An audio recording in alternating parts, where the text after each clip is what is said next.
Tennessee Williams once famously said, plays are not written, they're rewritten. More and more that appears to be true for classic musicals as well. A new term has cropped up, revisals.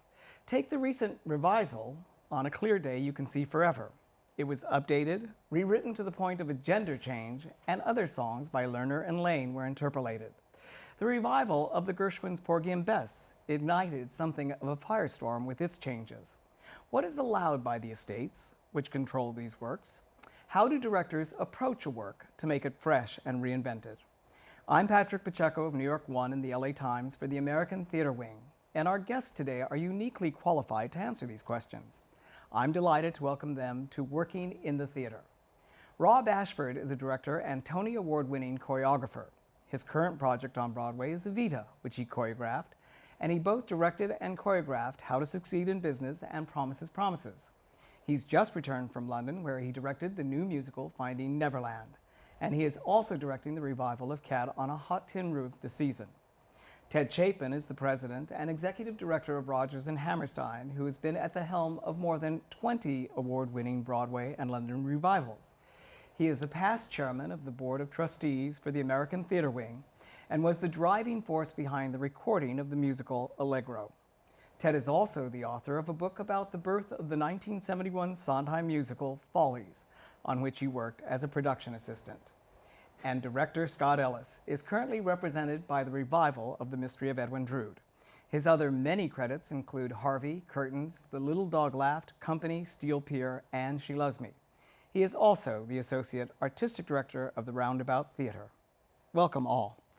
Thank you. Be here. Let's start with the term, revisals. When did you first hear it, and why do you suppose it came about? Ted?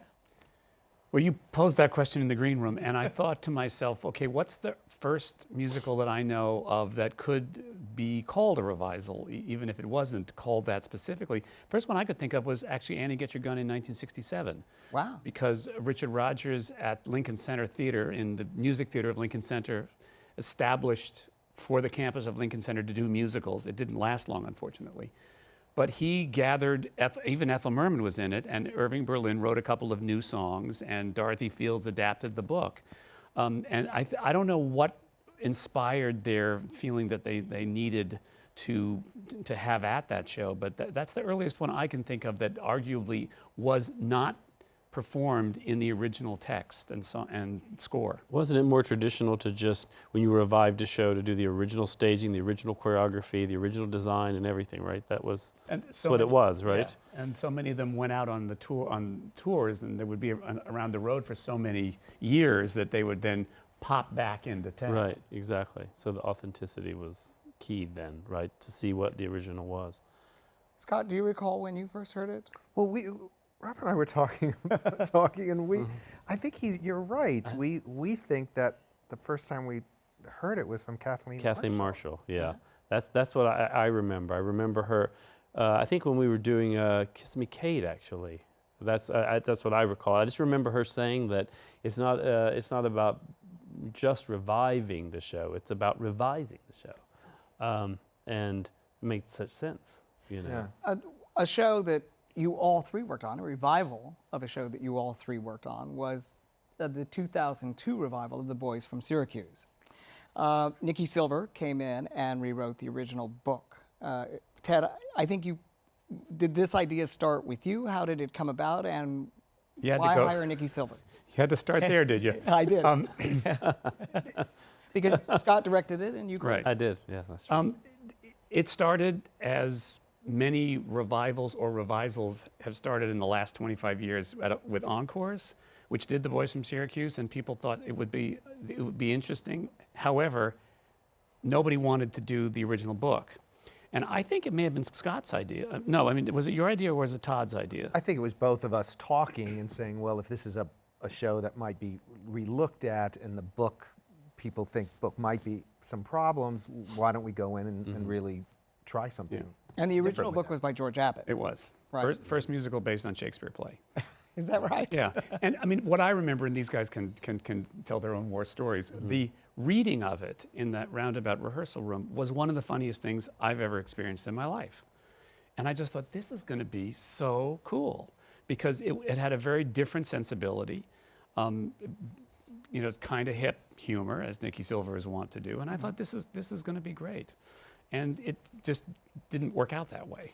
Now, who chose Nikki Silver, and does he have to run his changes by the Rodgers and Hammerstein organization that controls the rights to this Rodgers and Hart musical? I think that reading was what sort of saying, here's the idea, this is what we're thinking of doing, what do you think? I imagine if the reading didn't go well, the estate would have probably said, this is going on the wrong path. But it's also, it's also, I mean, part of the magic from my standpoint is if the idea of Nikki Silver and the Boys from Syracuse is a good one, to say, take it the next step, you know, fly, you know, and then we'll all get together and see if you've come up with something.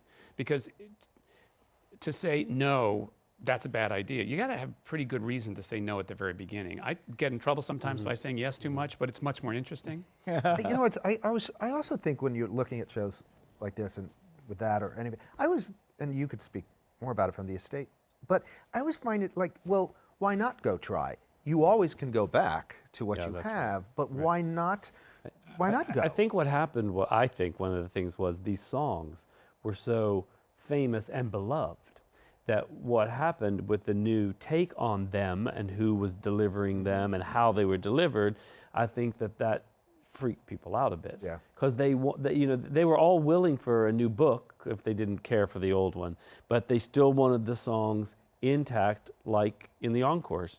So I think that when Nikki Reed did the show, and all of us just trying to figure out, well, in this version who would sing that, in this version who would sing that, and how will it be arranged, what will the dance arrangement be, what will the orchestrations be, all of that stuff was new. So I think then, I don't want to say the purists even, I just think the audiences wanted those traditional songs to be delivered traditionally. And I think with the new take on the book and that, it felt a bit at odds somehow, and it didn't. It's interesting not to talk immediately about another revival, but you could also go back to On a Clear Day also, most recently, which I respect and think that's, why not? Why not go and try something new?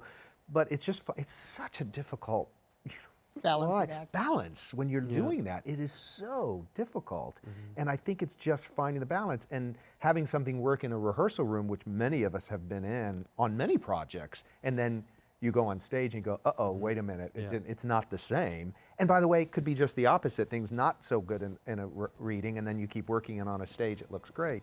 So I think it's just a very fine balance. Going back, would you look at it and go, well, what would you do differently? Of course, you can always go back. But I think what we did was embracing Nikki Silver and a new way of doing it. And I think you have to go full out. And also, since it had just played at Encore. Yes, yeah.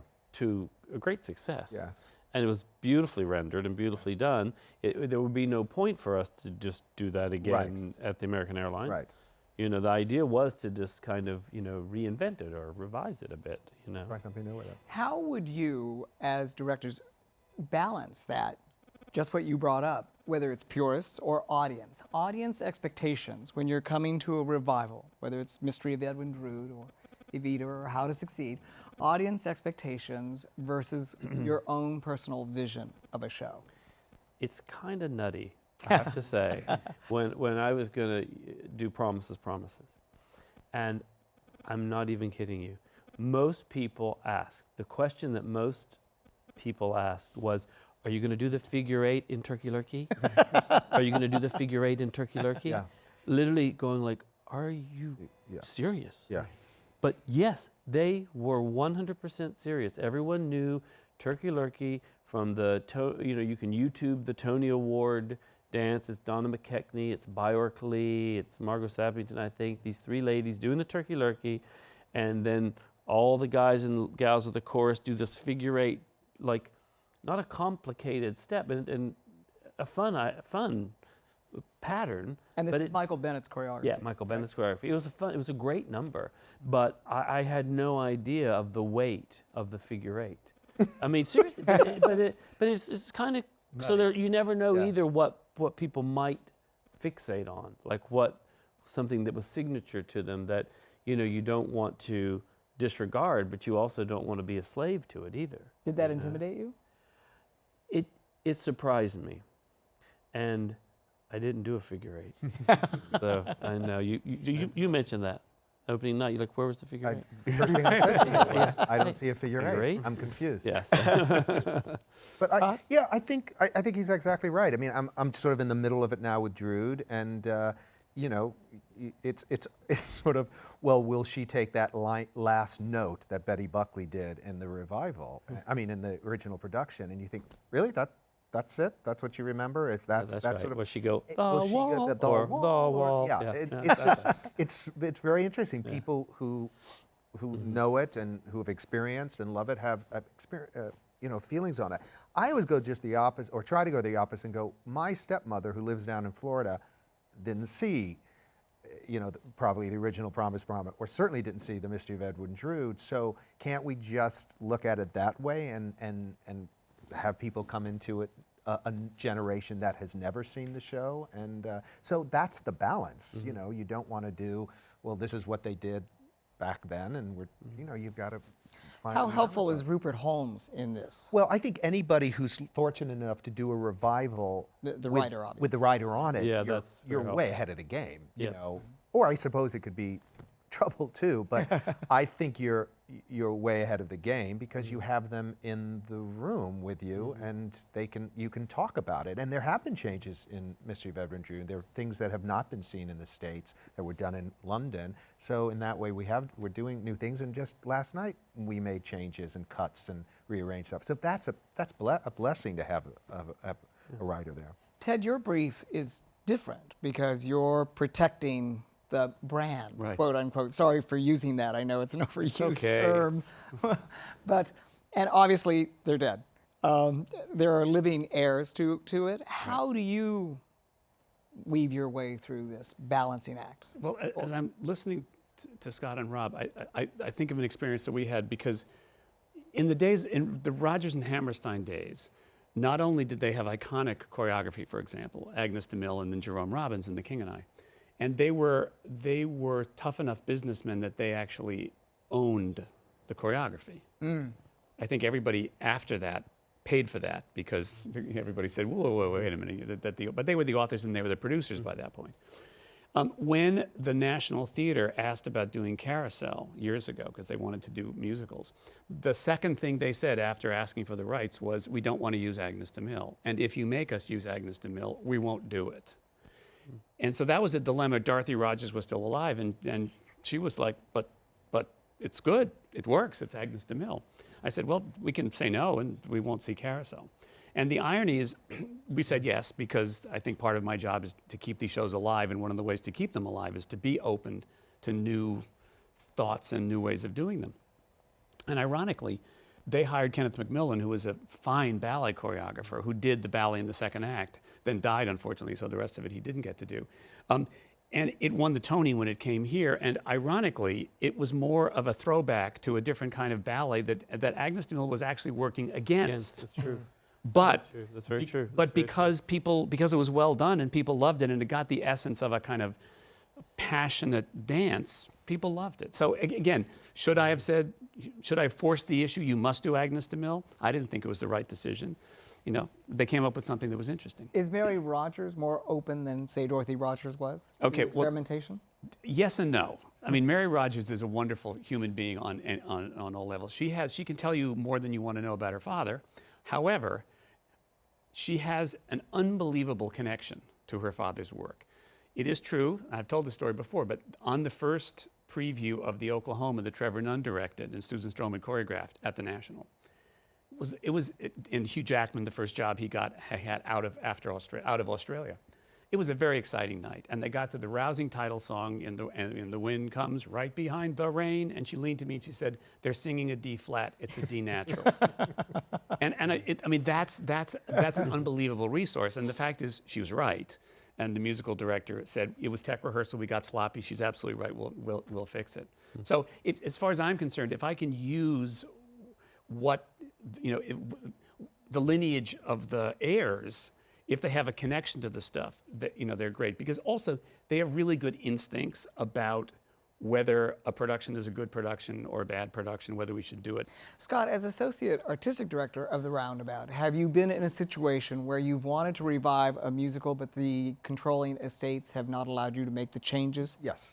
Before Harvey, when we were like, we needed to find something in that spot, I had suggested, well, maybe let's relook at Ain't Misbehaving and take Studio 54 and create a Harlem nightclub and really go all out with it and really do a new look at it, young cast, all that, which we thought, okay, great, this is, So meeting with the writers, and it became clear in the conversation that, yes, we absolutely, you could do it if you basically stuck with the same choreography, the same idea. And so all of a sudden you're like, well, why would I want to do it? And I think going back to directors, it's a challenge, because why do, if we're going to do it, we want to do it put our stamp on it, or to have a chance to look at it in a different way. Yeah. So or also whatever social issues of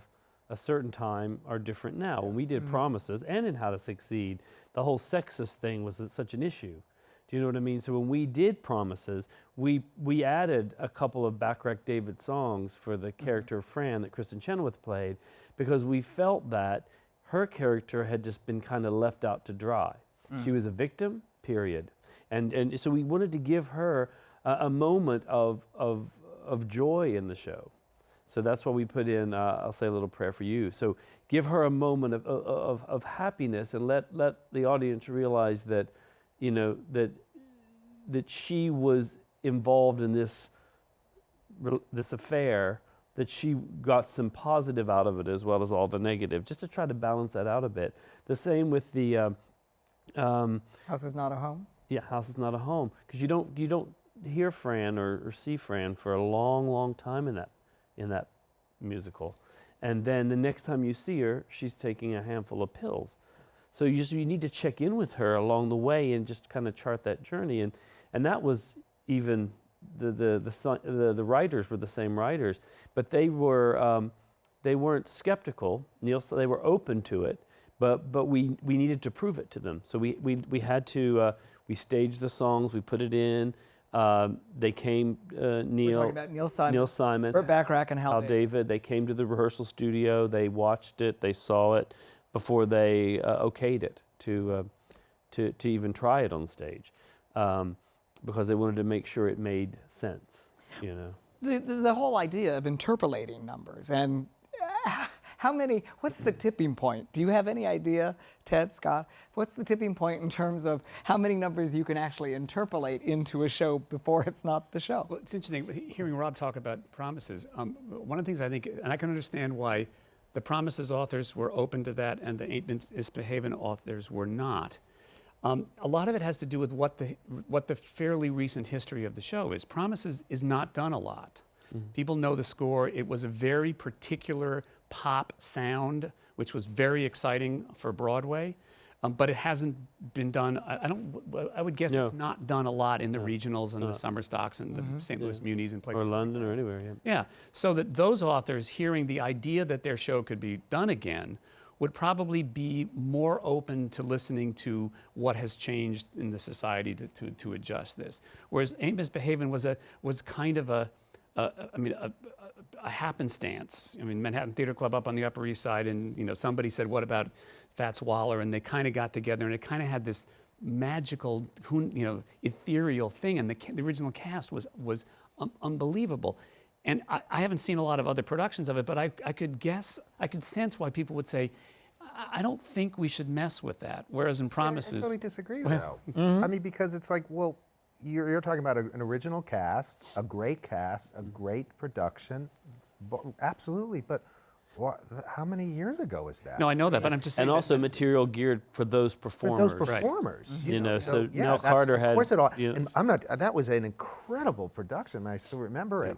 But to go back, I mean, you can't use those people. You can't. Right. You can't do that. So why not embrace? And by the way, this is nothing against the authors. They're all alive and they whatever. I totally get it. But I do feel like there has to be times when you go, okay, let that go, and now let's let's Oh, yeah. take a No, and the on a clear day that was last season. I mean, there's a show that I don't think is. I mean, it was first of all, it was revised as soon as it closed on Broadway.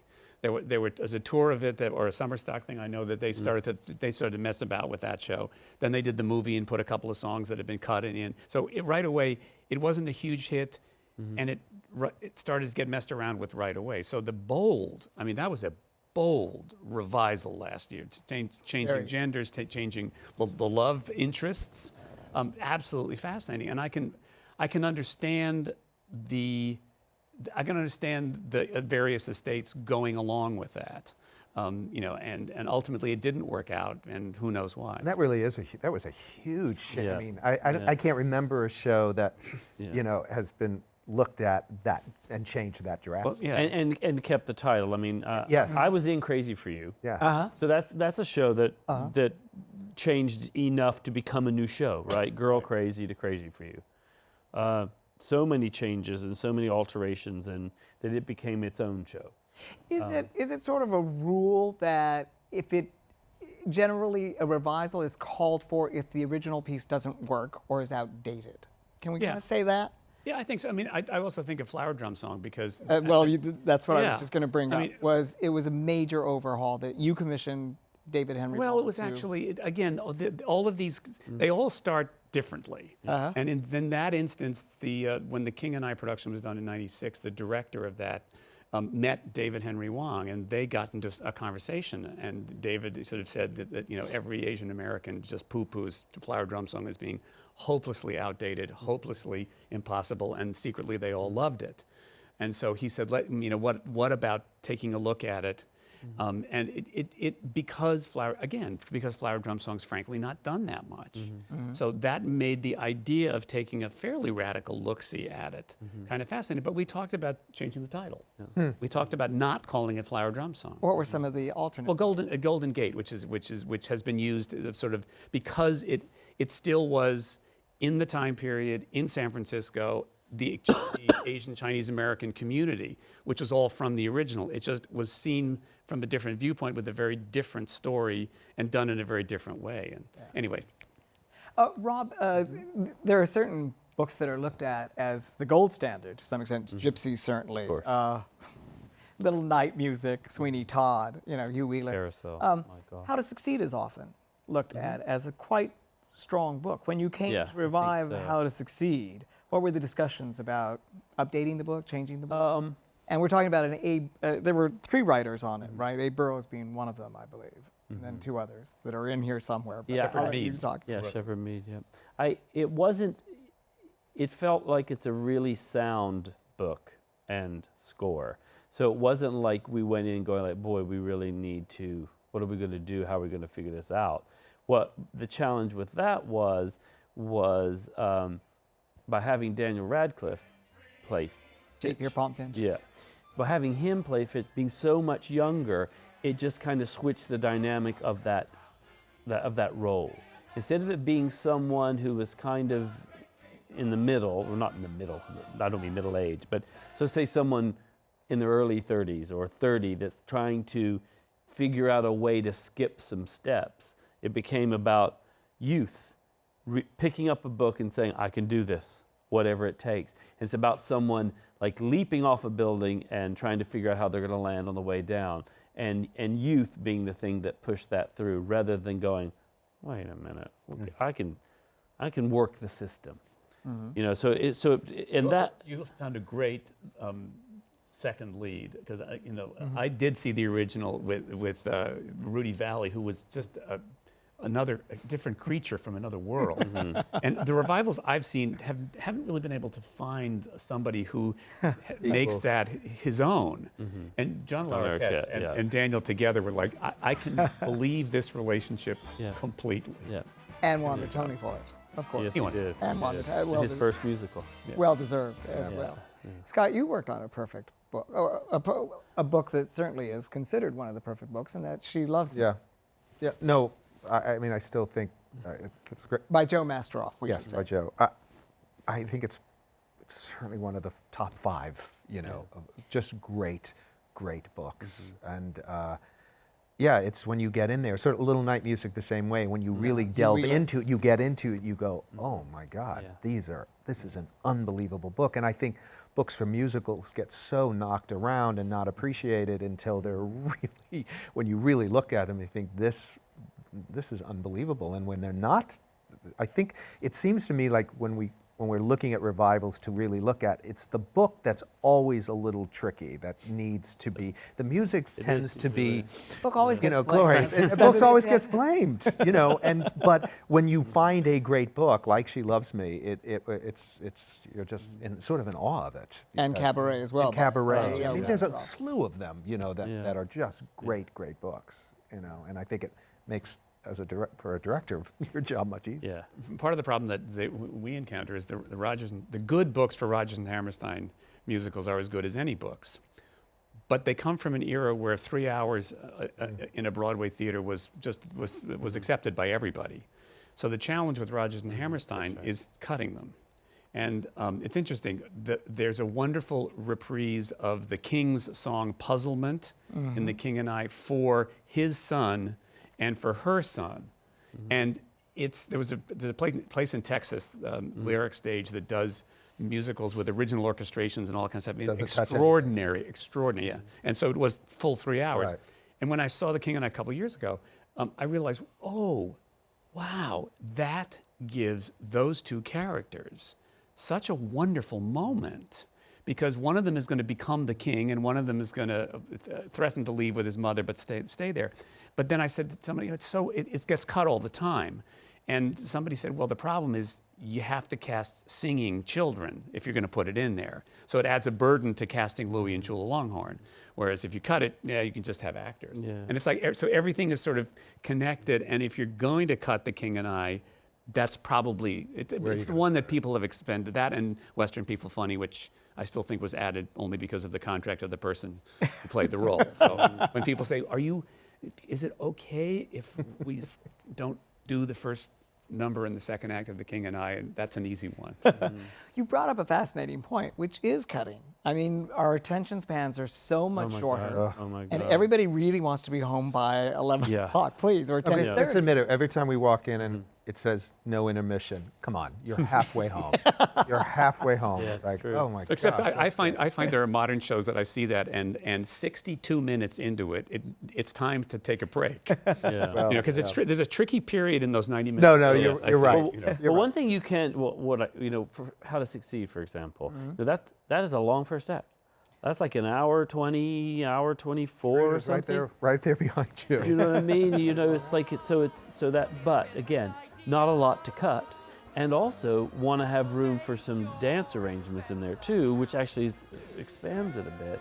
So that what we tried to do was keep the energy going, keep the office and the Finch's Climb happening constantly in every transition and in everything to kind of help keep it motoring anyway. So you felt like you're on his coattails and let Daniel let you fly, and you can fly through with him to the point where you won't watch your watch. But when they're long like that, you can't have a beat that isn't so accounted fascinating. for. So I'm just being, having just gone through this with Drew, and I will say the exact same thing. Absolutely the exact same thing is that the book is lean. We have done some cutting, but it's a long first act, and it sets up the second act beautifully. Yeah. So it all pays off. But you're absolutely right. It's just those transitions. Yeah. I mean, it can be 5 seconds. I said, find a faster way to do that's it. right. It's just drive. right. So by the end, you're just like, oh, okay. That's it. Well, if it's beautifully constructed, if it's a beautifully constructed piece, you pull one piece out, everything sort of collapses. Yeah, doesn't it? potentially. To some extent, potentially. Yeah. I mean, even A Little Night Music, which has that brilliant book by Hugh Wheeler, was running, in this last revival over 3 hours, especially once Elaine Stritch came in. But some of that is with directors and pacing and driving that, I think, and I think we're probably similar in that way of being aware of that drive, and some directors wouldn't be, but That's something, I have to say, that's something I learned from you too, working with you. No, seriously, because, I work with you, it's like my second show, and then like maybe my fourth show, and so then that you not like, no, go. And that was something that one, I learned you needed to do, and two, I learned you could do. You could still get the full value of everything, you know. So like I would stage a number like in curtains, for example. I would just stage the whole number that kind of went from A, B, C, D, E, F, and G, let's say. And then Scott would watch it and go like, get rid of the C, get rid of the G, and try to get to a J and do it like quicker. But that's how you learn. Then you learn like, okay, and it's so possible, and it makes it so much better. Yeah. If you accept that challenge, you know, and it has nothing to do. It's not a slam. It's not like that's not good enough. It's just like. It's also, I always find it interesting, and same thing I have with Drew, is I think when a choreographer is in a room, and how one directs and choreographs, I have no clue. I mean, that's just mind-boggling to me. Well, the director never comes in and cuts it. That's true. That's for sure. That stupid director. But you're also in your room doing your story, and then you bring that story into the larger story, and then it has to shift. It sometimes has to shift again because of that. So that's interesting. But yeah, cutting is so fascinating. What's the most drastic cutting you've ever done in a production of yours? Oh, that's a good question. Wow. And what's the most drastic cutting you've allowed in a Rodgers and Hammerstein production, or Oh. one that you control? Sometimes it's done, and I just happen to go into the theater, as I did in an touring production of South Pacific that had a second act that was about 35 minutes long. And it's like, oh, gee, that was a lot of stuff missing. Again, with smart people, what I've always felt is,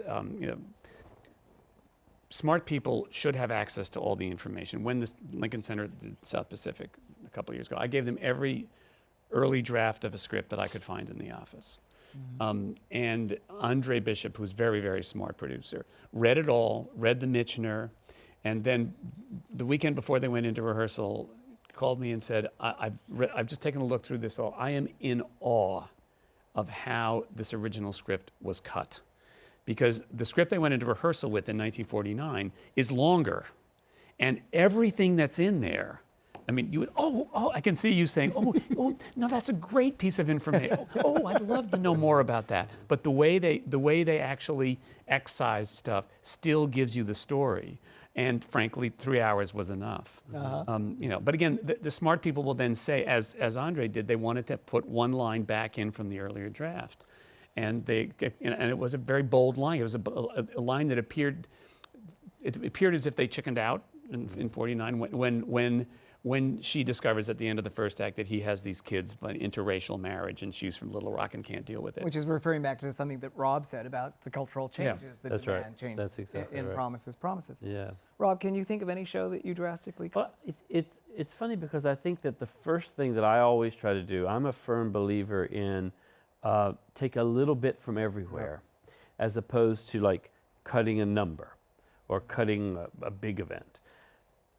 Not because I'm in love with the big events, but just like there's some like Promises. Our first preview, I think we were 2 hours and 54 minutes or something crazy like that. And just by the little trims and the tightenings and the little trims and the tightenings, and a lot of that comes out of the dance stuff, which is also very good for me to do anyway, because it makes it more powerful and more pointed and more loaded. It's better, I think, is, we were down to 2.5. But so that we took almost 30 minutes off the show by just like cleaning it up and taking that little, we don't need those 2/8, you don't need that transitional 2/8, can we do that?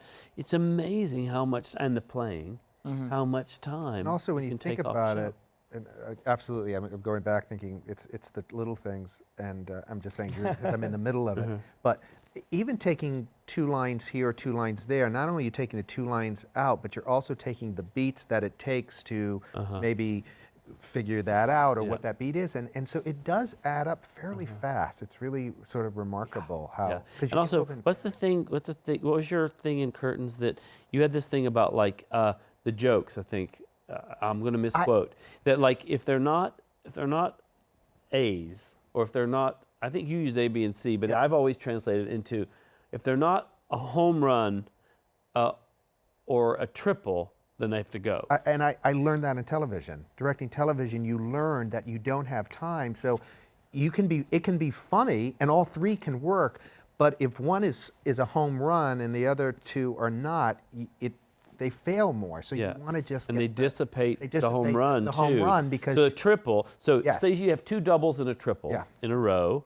If you get rid of those two doubles, the triple will become a home run. absolutely, But absolutely. because we did that with Yeah. the curtains a lot. You Lot. were very, because we would help try to gauge. Instead of Yeah. does the triples, we'll try to, Yeah. you know what I mean? And that's something too. I just never realized, just being a dancer in a show and all those kind of things, that when you don't go to college to learn how to do this, that you realize about those kind of things and how forensic it all is in a way. Yeah. And that's why you have 4 weeks of preview, so you Oh, it can like all adds up. figure all of that stuff out and pull that, and it's not, and how important the audience is. Yeah, well, I was gonna Yeah. say that. Well, Yeah. Because I remember in my early life, especially on the Sunshine Boys, Neil Simon, I was the assistant director on the original production. And Neil Simon would stand in the back of the theater and listen to that audience. And as you say, it was like bump, bump, bump, and cut this. I mean, the stuff that was cut was as good as what was there, but it wasn't. The shape wasn't right. Yeah. And what if this is somebody says the audience individually is useless, but together they are absolutely invaluable. I wanted to Yeah. keep on cutting and talk about Porgy and Bess, but since you brought it up, I wanted to bring up Follies.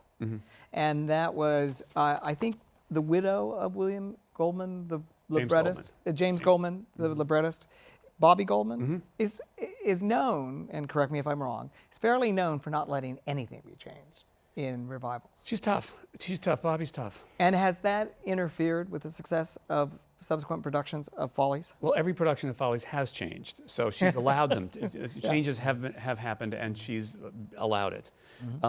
It's the world of widows and children.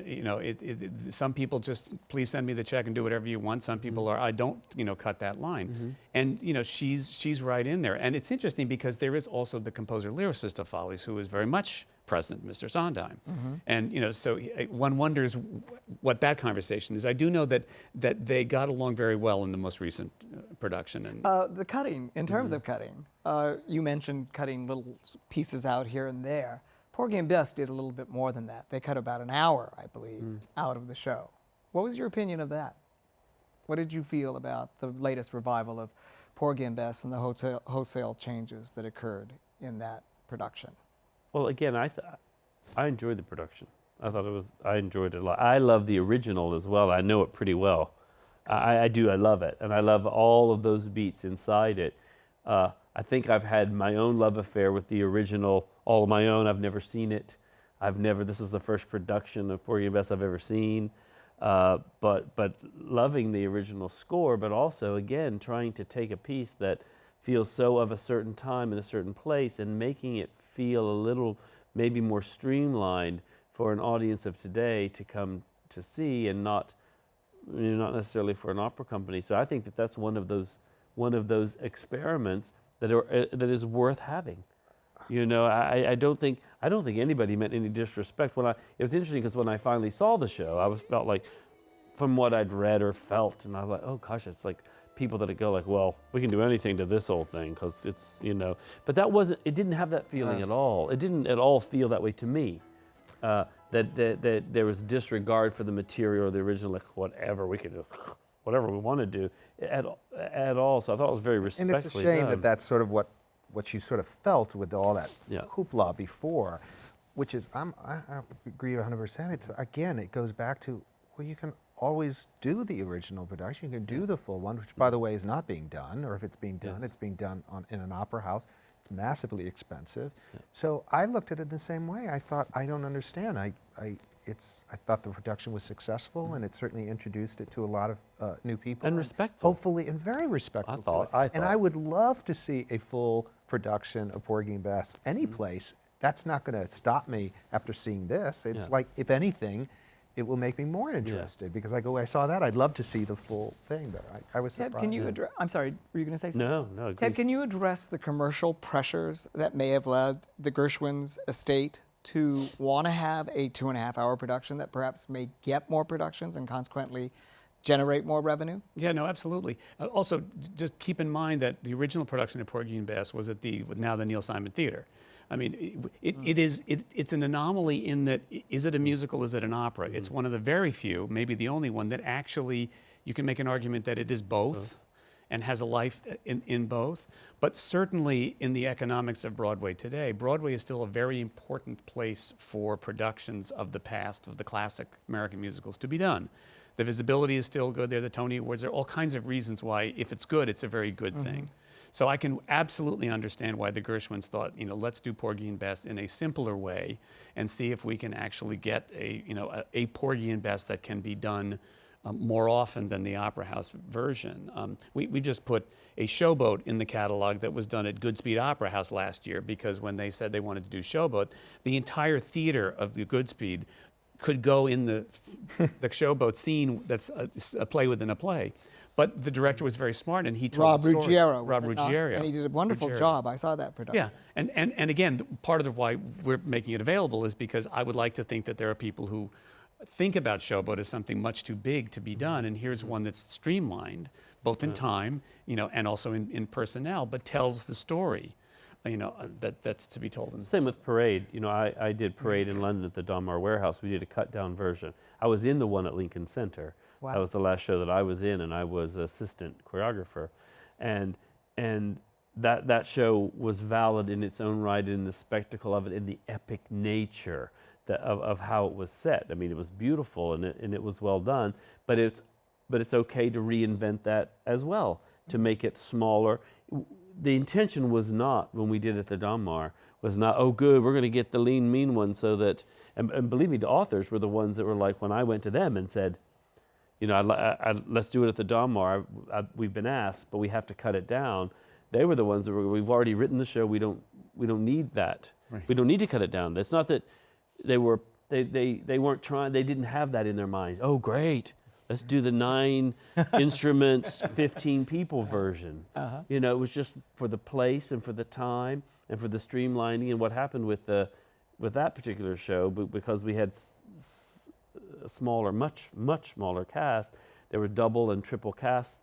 The actors played many roles, and because of that, if you played one role, you didn't play the other role, and then that role kind of disappeared, and the whole thing became somehow a little more concentrated and not as epic. So it depends on what you want. I was fortunate enough to see it, and yet it worked beautifully. It's just so it's not to take any away from the original. They both worked in their own. They both work in however you want it. Is it being done by other people these days? It is being done. Your version of it. Yes. Yeah. The interesting thing about Porgy and Bess in terms of the Gershwins estate is they did win the Tony. They may have lost most of their investment in Broadway. I don't think it did very well commercially, but they did win the Tony, and I have a sense that it's probably going out. This version is going out. Will be done more. I mean, there are things about Porgy and Bess. It's an all African American company, and you need that. So that will dictate where and how it can be done. Knowing the piece so well, Rob, did you miss anything? I would say the vocal arrangements. There were a couple of choral moments that I had fallen in love with in my listening, in my own little Porgy and Bess in my mind, that I had fallen in love with that I missed. You could have snuck a recording in. But other than that, I didn't miss anything. It wasn't like I felt I was deprived. I felt like I saw that show that I had always wanted to see. But there were some choral moments that I missed just by size and I think length. It's also, it's interesting because we don't talk about it, but most of these revivals, or any of them, you never have the full orchestra that they had originally. Yeah. So the sound is always going to be different. Yeah. You can imagine going to see shows, with all those instruments, you're never going to see that. You're never going to hear that again. And then there's Chicago with the original, it was originally orchestrated for the 15 players that are on the stage of the Ambassador Theater. Yeah. We mentioned, obviously, a Little Night Music and company shows that you've directed.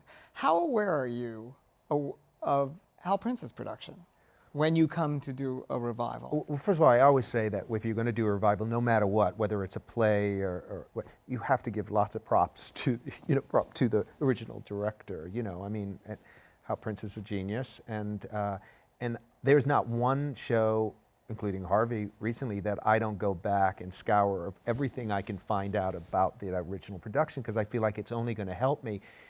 if anything, not to do that or to do something else and not to repeat that or to find things that I go, oh, I understand why they're doing that. So I think, I mean, with Hal, it's a little different only because it's Hal Prince. So he's such an incredible director, and so when you approach any of his shows that he created, it's a little, I feel it's a little daunting, you know. I don't find that with other shows because that's Hal Prince, but I still go back, embrace what I can, and respect that, and then try to move on and do what I'd like to do. I mean, How is that relevant to, say, Wilfrid Leach's original production of Drood? it's a good question because I feel the same way as far as what Wilfrid did originally.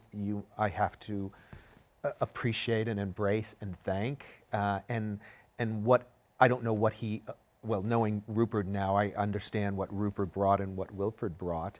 But it's also Drood's a little different because you can't do that except in a English music hall. That's what it sets up to be. So it sort of dictates a little bit more of what it is. My job was to cast it, hopefully in a great way, and bring in new dance and to, a new look to it. You know, structurally it stays that. But I always go back to the original and look, and then just hopefully be able to move on and do my own thing. Rob, you only directed, choreographed almost your own stuff now. You choreographed Evita. Michael Grandage obviously directed it. Why did you choose to choreograph when somebody else was directing? Well, we did that in London in 2006. So I worked with Michael on Guys and Dolls in London, and then we did Evita was the thing we did the next year. So, but I mean, to be totally honest, I don't make those rules for myself. That seems silly to make those rules. You know what I mean? I mean, I love choreographing, and so it was a thrill to get to bring Evita here as well. And I just feel blessed that I get to do all that I get to do, and I love collaborating too. I love collaborating. That's how I learn, and it pushes me. So sometimes it's lonely doing both in a way. So it's just like a nice welcome. To go back to a collaboration with somebody. But we did it in London, and then we did it here this past season. Did Michael Grandage ask anything about the original Hal Prince production of you? Well, he does his homework, of course, and he was certainly aware of it completely and knew everything there was, to know about it, as far as what Scott said, the research and the kind of work you do to know the what and why. And also, we have the authors, so we had Tim and Andrew too, who also talked a lot about why they wrote certain things, what things they wanted, what things Hal particularly asked them to write, what things that So that was a great source to have as well, to have Andrew and Tim. And by this time, of course, you had a film, and you could. Well, more than anything that we had this time, I think that they didn't have the first time was everyone's awareness of Argentina, of the politics, of the place, of people holiday there now. And I think when the original Evita was written and seen, I don't think anybody had been there. I mean, it was a different time, it was a different place, and it wasn't somewhere that felt open to that kind of thing. And also, I think that what they were trying to do at that time was to tell a less of a factual telling, even though there are a lot of facts in it, but more a fantastical, theatrical rendering of this woman's life. And and Che Guevara is the perfect example of it. You know what I mean? That idea of bringing this other character, I don't think they ever met, but they have this. That was the theatrical retelling, and beautifully done, and a great production. I actually did it in in Summerstock, the Hal Prince Larry Fuller production. It was thrilling to do, thrilling to dance. You danced in it. I danced in it. Yeah, I did. I was one of the slouches who danced with Ava. You Must Love Me was put in this production, is that right, Rob? That's correct. And we put it in London, so it was done in 2006 in London. And was there much discussion about that? Because what we're talking about is, and this is true of Sound of Music, obviously, when there are films that are made of these productions and then revivals come back to it, that's Well, there was often a song point that of discussion. there was a song that was added for the film, That's right. And- And won the Oscar. and it did win the Oscar, and it's a great song. And we did want to we wanted to put it into the show because it is such a terrific song, and the question there was where. Mm-hmm. That was the question: where could it possibly work? Because where it plays in the film is kind of where it's at the end of her life, and because there is a beautiful song already written for the musical that happens at the end of her life, when she's on the balcony and they're filing by, and she sings about all of the choices she had, which works beautifully. But but the place we found for it, it feels like it fits like a glove, really, is after the waltz with Che and Eva, and when Che basically becomes Perón, and she the first sign of her illness at the end of Waltz for Che and Eva, when she talks about she's praying, my body's falling apart, and then she gets to talk to Perón. So it works beautifully, I think, where it is, and it feels like it's always been there. I can't imagine that it wasn't really. Scott, have you approached a revival of a musical in which you've interpolated other songs? Has that come It's up? funny, I was sitting here thinking, I totally forgot my first show I ever did was Flora the Red Menace, which was a revival with a new book, and we came up with a new concept, and we went back to John and Fred's Decanter Neb's trunk, and we did pull some songs from their trunk and put it in there. So odd that I forgot that was the first show I ever did it, but we did exactly that in a total different concept, and then but John and Fred was alive, and we sat around a kitchen table, and we sort of mixed and matched and pulled things out. Did Fred write the book to that? Was that? George Abbott and Fred. And Fred wrote Flora the Red. Yeah. And it was very successful. And Hal Prince was the producer. Was the his producer first shows he produced, yeah. And Ted, when it comes to Sound of Music, obviously, I must have done something good. And if I'm remembering the title of the song Was correctly. there a movie made of the Sound of Music? I'm not sure. No, I don't know. Never hear of it? There are two songs written by Richard Rodgers alone for the movie. I have confidence in something good, and people always want to put them in stage productions. And do you let them? For the most part. What guides your judgment on that? What we can get away with. To see whether stage people will trust the stage version, because it works. What I have now come to realize is it works beautifully, different than the movie, and it's the same story, so there's enough there for people who know the movie without doing it slavishly like the movie. Right away, when my favorite things is with the Mother Abbess and Maria, and before she goes to the Von Trapp house, and the audience is like, where's the bedroom? What's this doing here? But it pays off, and you get the two songs from Max and Elsa, which are not in the movie. Do you think the audience steps out for a moment and goes, oh, movie song, or is it done? Well, something good actually replaces a song that nobody knows called An Ordinary Couple, and it's a weird little song, Ordinary Couple, so that sort of fits easily. Got it. But I have confidence. The other thing about I have confidence is it's a brilliant movie song, because she comes out of the, of Nürnberg Abbey, and she wanders around and gets to the Von Trapp. It's a travel song. If you do it on stage, if you start her as a nun, she has to get into her clothes. She has to get, you just can't do Salzburg on stage the way you can in the movie. So I've seen many attempts at her changing clothes elegantly on stage, and changing clothes is not an elegant gesture on stage. You started this conversation saying that you were open to ideas. Do you have any hard and fast rules? What are your own biases, because you know the work so well? What are your own biases when it comes to people that come up to you with ideas for a revisal? I'd like to say I don't have biases. My early years were in the theater. I mean, I know what goes on when you actually do a show. Therefore, I think the thing I've become the most careful of is to understand what their problem is. So that if they're asking a question, why are they asking it? What can I listen to? And either guide them and say, I've actually learned from the years I've been here that what you're perceiving as a problem may not be a problem, or say that's a very interesting thing. Let's try this out. But there's a little bit of hesitation. Each circumstance is different, and you use your best instincts. If you were directing a a Rodgers and Hammerstein musical, what would you ask Ted?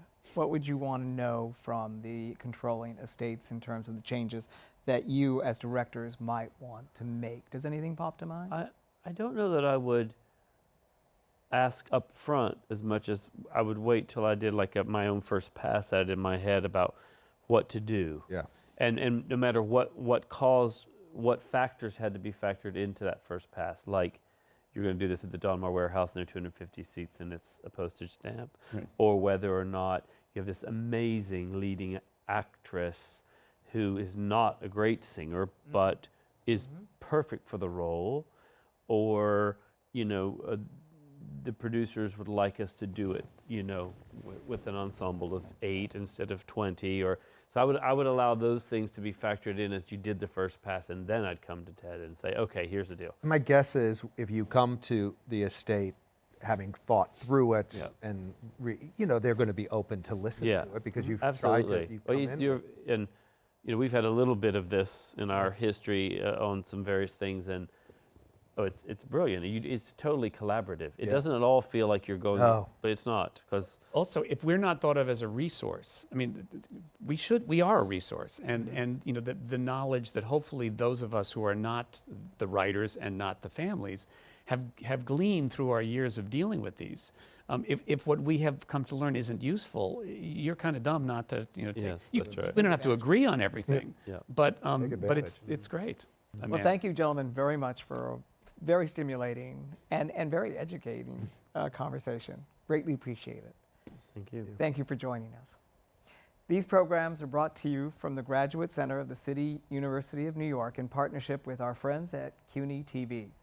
On behalf of the American Theater Wing, I'm Patrick Pacheco, and thanks for joining us for another edition of Working in the Theater. There is so much more to the American Theater Wing than just the Tony Awards. The American Theater Wing's website has a wealth of information. There's about 700 hours of material on the website. 700 hours? That's a lot of material. Here's the jam, everybody.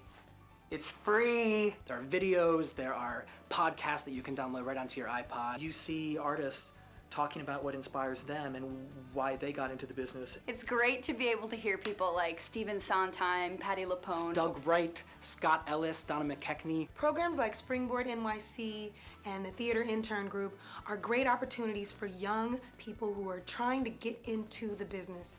the Jonathan Larson grants for new composers are great. And it's just another example of how the Wing is doing wonderful work in fostering the talents of young writers and artists. What the American Theater Wing does with these programs is it immerses you with artists currently working the business. What the Wing provides is inspiration. I'm Jen Damiano. I'm Hunter Bell. I'm Bobby Steggert. I'm Sekan Sembla. If you love theater, go to AmericanTheaterWing.org. It's all there on AmericanTheaterWing.org. Click over and check it out. You might learn something.